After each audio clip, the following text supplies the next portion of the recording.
Saúdo a todos na paz do Senhor Jesus. Irmãos, da continuidade na nossa meditação na Santa Palavra de Deus.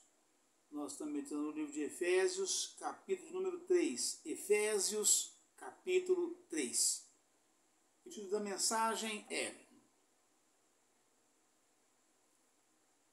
o ministério da vocação dos gentios e o apostolado de Paulo. Efésios 3. Por esta causa, eu, Paulo, sou o prisioneiro de Jesus Cristo por vós, os gentios. Se é que tendes ouvido a dispensação da graça de Deus, que para convosco me foi confiada. Como me foi este ministério manifestado pela revelação como acima, em pouco vos escrevi. Pelo que, quando ledes, podeis perceber a minha compreensão do mistério de Cristo, o qual noutros séculos não foi manifestado aos filhos dos homens, como agora tem sido revelado pelo Espírito aos seus santos apóstolos e profetas. A saber, que os gentios são co-herdeiros e de um mesmo corpo e participantes da promessa em Cristo pelo Evangelho, do qual fui feito ministro pelo dom da graça de Deus, que me foi dado segundo a operação do seu poder. A mim, o ministro de todos os santos, a mim, o mínimo de todos os santos, quer dizer, o menor, me foi dada esta graça de anunciar entre os gentios, por meio do Evangelho, as riquezas incompreensíveis de Cristo, e demonstrar a todos qual seja a dispensação do mistério que desde os séculos esteve oculto em Deus, que tudo criou, para que agora, pela Igreja, a multiforme sabedoria de Deus seja conhecida dos principados e potestades dos céus, segundo o eterno propósito que fez em Cristo Jesus, nosso Senhor, no qual temos ousadia e acesso com confiança pela nossa fé nele. Portanto, vos peço que não desfaleçais nas minhas tribulações por vós, que são a vossa glória. Aleluia, Pai. Louvado seja Deus. A oração de Paulo pelos Efésios.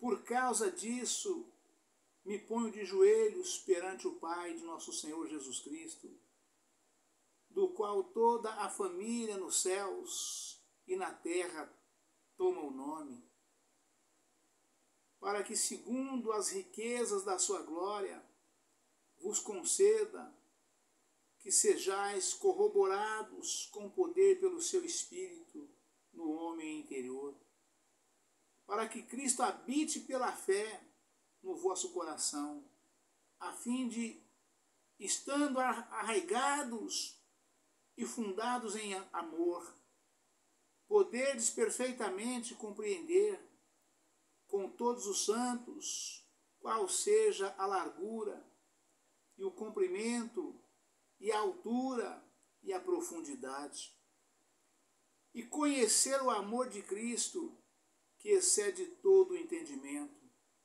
para que sejais cheios de toda a plenitude de Deus.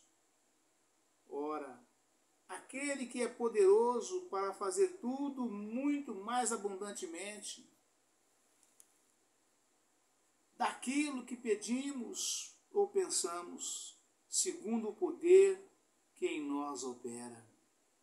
A esse glória na igreja, por Jesus Cristo, em todas as gerações, para que todo o sempre, para todo sempre. Amém. Vou repetir. A esse glória na igreja, por Jesus Cristo, em todas as gerações, para todo sempre. Amém. Aleluia, Pai, louvado seja Deus. Irmãos, esta carta de Efésios 3, né, é o primeiro capítulo número 1, Efésios capítulo 3, né, o Paulo aqui, né, ele conclama os irmãos e ora pelos irmãos, né, exatamente porque ele, sendo o último dos apóstolos, né, porque Jesus chamou 12, né, e um suicidou-se e ficou apenas 11, né? Judas Iscariotes suicidou e sobrou só 11. Mas então não podia ficar a igreja com 11 apóstolos, porque as colunas da igreja de Cristo, as tribos de Jacó são 12 tribos, né? E eu tenho falado com os irmãos desde sempre que as 12 tribos de Israel, né, são representadas nos céus pelos 12 apóstolos, né? Os 12 apóstolos de Cristo, cada um simboliza uma igreja lá no céu, né? Cada apóstolo simboliza, né, uma tribo, melhor dizendo. A igreja de Cristo é uma só, mas cada apóstolo representa uma tribo das 12 tribos de Israel. Por isso são 12 apóstolos. É mistério, irmãos. É mistério de Deus. Né? São coisas que o homem comum, o homem natural não consegue compreender, né? Porque somente a quem o Espírito Santo revela, a quem o Senhor quiser revelar, que consegue entender esse mistério, né? São 12 tribos, são 12 filhos de Jacó, né? Dos quais todo o povo de Israel são pertencentes a estas 12 tribos de Jacó espalhadas em toda a face da terra, embaixo dos 4 céus, né? E aí os 12, Jesus veio, Jesus veio mais de 1500 anos depois, né?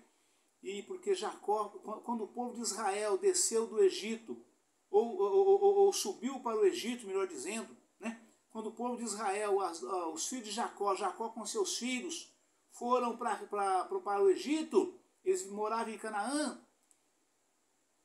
demorou-se 430 anos para que Deus tirasse o povo de Israel do Egito, né? O povo de Jacó, né, a semente de Abraão, né, que sou eu, você e nós, né, viveu no Egito. Jacó, os seus filhos, seus descendentes, viveu no Egito antes de Moisés ser chamado por Deus para tirar o povo de Israel do Egito, da escravidão. Viveram lá 430 anos. Aí você pega mais 1445 de Moisés até Jesus, são quase 2000 anos, né? E aí, passado esse tempo todo, aí que Jesus chamou os 12 apóstolos, quase 2000 anos depois. E chamou qual o número? Exatamente o número das tribos de Israel, que são os filhos de Jacó. 12. Jesus chamou 12. É mistério que não foi revelado a ninguém antes e somente depois a quem o Senhor quis revelar e quer revelar, que consegue entender esse mistério, né? 12 tribos, 12 filhos de Jacó, 12 tribos de Israel e 12 apóstolos, representando as 12 colunas de uma única igreja, né? Então daí de modo que Paulo e Jesus chamou 12 apóstolos, dos quais um morreu, suicidou-se, que foi Judas Iscariotes, e não conseguiu ser ele uma das colunas, né? Não teve firmeza para isto, né? E Pedro, junto com os demais apóstolos, disse ali, quando estava em Jerusalém, aguardando ali naquela missão inicial da implantação das igrejas de Cristo, né? E Pedro falou com os demais e disse: não devemos permitir, né, que fique faltando um apóstolo dos quais o Senhor chamou.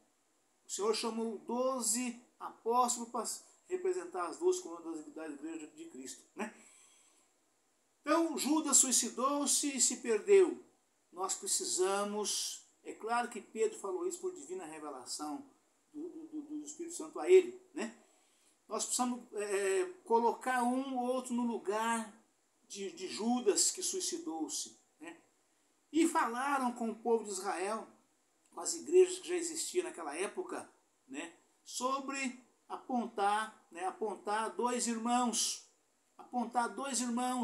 homens honestos, honrados, varões valorosos, temente a Deus, que desde o princípio estava com eles, que conheceu o Senhor Jesus, que conviveu com o Senhor Jesus, né? E as igrejas, escolhendo a dedo esses dois homens, né? Ali no geral, apontando dois, apontaram Matias e José, para ser os dois homens, dos quais um dos dois, orando a Deus, lançando sorte, Deus apontaria qual seria o seu escolhido, né? E ali, naquele momento, isso foi feito dessa forma, né? E Pedro conclamou aos demais apóstolos e definiram isso, deliberaram sobre este assunto e assim agiram, né? É claro que em tudo isso tem o direcionamento, né, do Espírito de Deus, né? O homem de Deus não age por si próprio. Ele espera em Deus, fala com Deus, ora a Deus e Deus dá o resultado final daquilo que o homem está pedindo. E assim foi. E a sorte recaiu sobre Matias, né? E o Paulo foi levantado um pouco depois, não muito tempo depois, um pouco depois, né? Porque nesse meio tempo, as mulheres gregas na igreja, houve uma murmuração dos irmãos na igreja, porque as mulheres gregas eram deixadas de lado, não tinha as mesmas oportunidades que tinham as mulheres dos judeus, né? Mas estavam ali como irmãs, congregando junto da mesma forma, né? E os apóstolos, chegou aos ouvidos dos apóstolos essa murmuração, e eles acharam por bem deliberar sobre este assunto, né?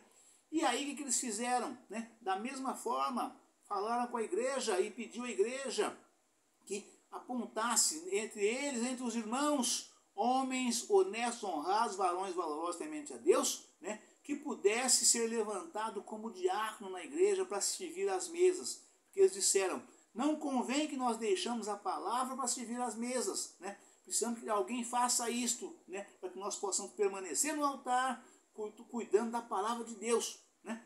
E assim foi feito. Então foi levantado 7 diáconos para poder, dos melhores que tinha, né? De acordo com a determinação dos apóstolos, né? Homens, varões valorosos, temente a Deus, que estava ali firme, que fosse marido de uma única mulher, com todos os quesitos que está lá em Timóteo, né? E daí foi levantado. E desses todos aí, Estevão era o líder deles, né? O povo de Deus não tem chefe, tem líder, né? E Estevão era o líder deles, né? E Estevão foi morto, apedrejado, e Paulo consentiu na morte de Estevão, né? E aí Jesus, né, fez com que Paulo ficasse cego, caísse do cavalo, né? E fosse levantado, fosse chamado, escolhido e capacitado para ser o 12º apóstolo, do qual nós acreditamos que não será Matias a ocupar este lugar da coluna dos 12 apóstolos, das 12 colunas, e sim Paulo, porque Paulo foi chamado pelo próprio Cristo, né? Não foi pelos apóstolos, né? Ainda que por divina revelação, mas foi Jesus quem jogou ele do cavalo no chão, deixou ele cego e falou com ele, Paulo, Paulo, por que me persegues? Né? E Paulo, cego, no chão, feito barata tonta, eu posso imaginar como ele estava, né? Zanzando de um lado para o outro sem enxergar nada, né? Porque ele era guerreiro, ele deve ter levantado e ficou zanzando, né? Quem és tu, Senhor? Jesus respondeu, eu sou Jesus a quem tu persegues, né?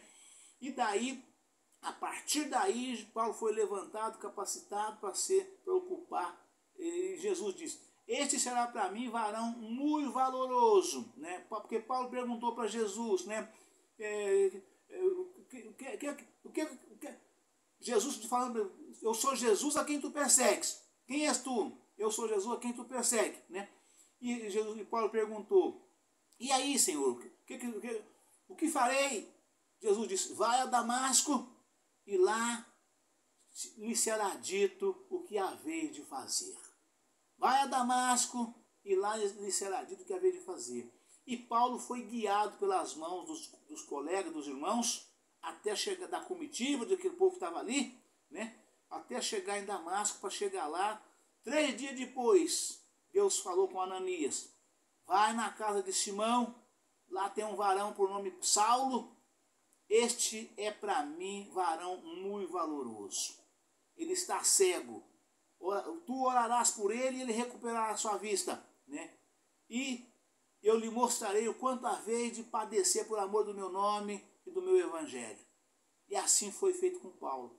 Paulo foi capacitado e tornou-se um grande apóstolo. Mas ele aqui fala com os irmãos, o mínimo dos apóstolos, o mínimo de todos eles. Assim ele se considera e assim nós não podemos dizer o contrário, porque realmente ele foi o 12º, né? Foi o último e da forma que ele foi escolhido, né? Mas Jesus disse, falando de João Batista, né? Nascido de mulher, não houve e nem haverá outro maior do que ele. Jesus disse, né? Mas o menor no reino dos céus é maior do que ele. Então vocês, que ninguém se iludam, né? E fiquem apercebidos e prestem atenção na palavra de Deus, né? Porque Paulo escreveu, o Novo Testamento contém 27 livros. Dos 27, 13 foi Paulo quem escreveu. Então vocês podem imaginar, né, a estatura deste homem lá no céu. Amém, irmãos? Deus abençoe a todos, um forte abraço. Fica todos na paz do Senhor Jesus. Amanhã estaremos de volta com um novo vídeo, uma nova mensagem em nome do Senhor Jesus. Amém? Aleluia, Pai. Louvado seja Deus. Glória a Jesus.